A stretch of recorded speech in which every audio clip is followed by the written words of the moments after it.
कोई भी शब्द स्त्रीलिंग होगा कि ना होगा, इसको हम लोग कैसे पहचाने। इससे पहले हम लोग जाने कि पुल्लिंग जो है वो कौन कौन सा शब्द होगा, तो अब हम लोग जानेंगे कि स्त्रीलिंग जो है वो कैसा शब्द होगा।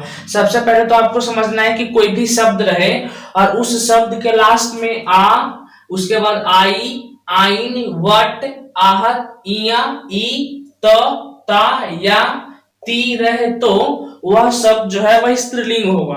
अगर आपको जो शब्द दिया हुआ रहा उस शब्द के लास्ट में अगर ये सब शब्द वर्ण कोई ता, ई या ती रहे तो वह शब्द जो है वह हमेशा स्त्रीलिंग ही होगा और आपको स्त्रीलिंग पे जो है वह टिक कर देना, स्त्रीलिंग आपको समझ लेना है। जैसे मान लीजिए कि लास्ट में आपको आ दिया हुआ है तो आ का मतलब क्या होगा, छाता।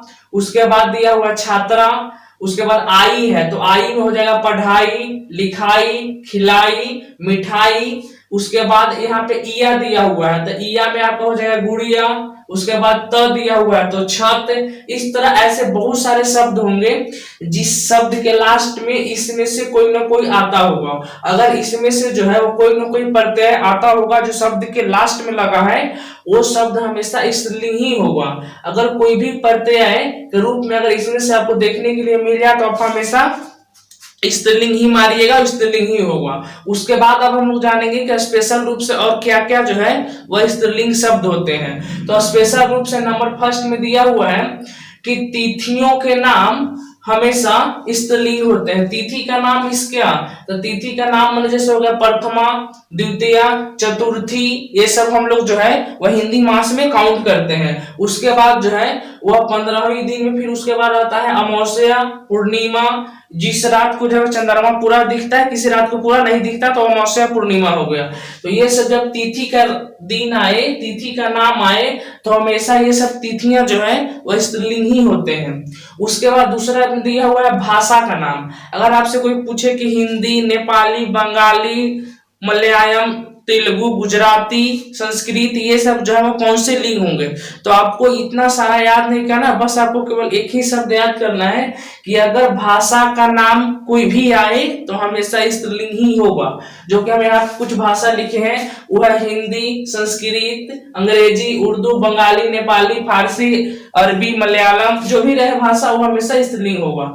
उसके बाद है लिपि के नाम। आप लिपि पहले समझ रहे होंगे कि किसी भी जो है वो भाषा को लिखने की ढंग को लिपि कहते हैं। तो अगर लिपि में जो है वो बहुत सारे शब्द, जैसे हिंदी को हम लोग लिखते हैं देवनागरी में, तो अगर कोई भी लिपि रहे तो लिपि शब्द हमेशा स्त्रीलिंग होगा। जैसे देवनागरी, फारसी, गुरुमुखी और बहुत सारे लिपि होते हैं जो अलग अलग भाषा को लिखने का एक अपना ढंग होता है। तो जितने सारे लिपि होंगे वो सब का सब स्त्रीलिंग होगा।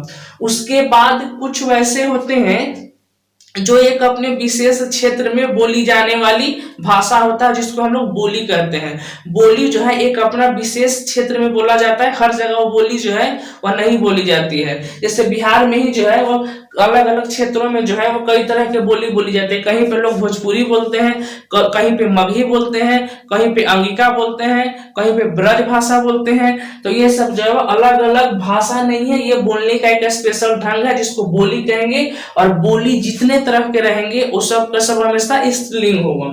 उसके बाद दिया हुआ है नदी के नाम। नदी में कौन कौन सा शब्द स्त्रीलिंग हो आपको ये नहीं याद करना, बस आपको ये याद करना है कि जहां पे कोई भी नदी रहे वो हमेशा नदी का नाम जो है वो सब का सब स्त्रीलिंग होगा, केवल सोन को छोड़ाकर। सोन एक ऐसा नदी है जो पुल्लिंग होता है, लेकिन बाकी जितने सारे नदी हैं वो सब का सब स्त्रीलिंग होगा। उसके बाद है नक्षत्र के नाम। ये नक्षत्र जो है वो हिंदी मास के जो है वह बीच में आता है, जिसको आप लोग जानते भी होंगे, नहीं भी जानते होंगे तो कुछ नक्षत्र जो है हम यहाँ पे लिखे हैं, जैसे रोहिणी, माघा, सरेसा, आद्रा, चित्रा, हथिया, ये सब जितने सारे नक्षत्र होते हैं वो नक्षत्र सब का सब जो है वो हमेशा स्त्रीलिंग होता है। तो आपको कोई भी नक्षत्र का अगर नाम मिले तो आप उसको हमेशा स्त्रीलिंग ही समझिएगा और स्त्रीलिंग ही होगा।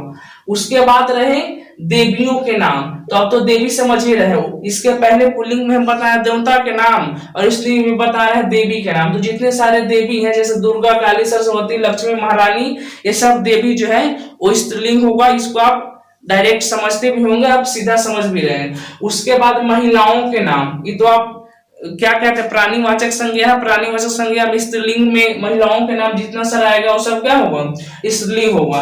जैसे हो गया मानमती, सुनकलिया, रमकलिया, धनकलिया, कमलावती, जो भी नाम रहे वो सब का सब जो है वो हमेशा स्त्रीलिंग होगा। उसके बाद यहाँ पे लेके आया 9 में लताओं के नाम। लताओं का नाम फ्रेंड्स आप पढ़े होंगे, जैसे ये सब पौधे जो होते हैं वो खुद अपने आप खड़ा नहीं होते हैं, इनको खड़ा होने के लिए किसी दूसरे पौधे की जरूरत होती है, या कुछ पौधे वैसे होते हैं जो जमीन पे ही, ग्राउंड पे ही चारों तरफ फैल जाते हैं। जैसे कुछ पौधा होता है अमरबेल, लौकी, अंगूर, कद्दू, तोरई, तरबूज, ये सब वैसे पौधे हैं जिनकी तना जो है वह बहुत लंबा होता है।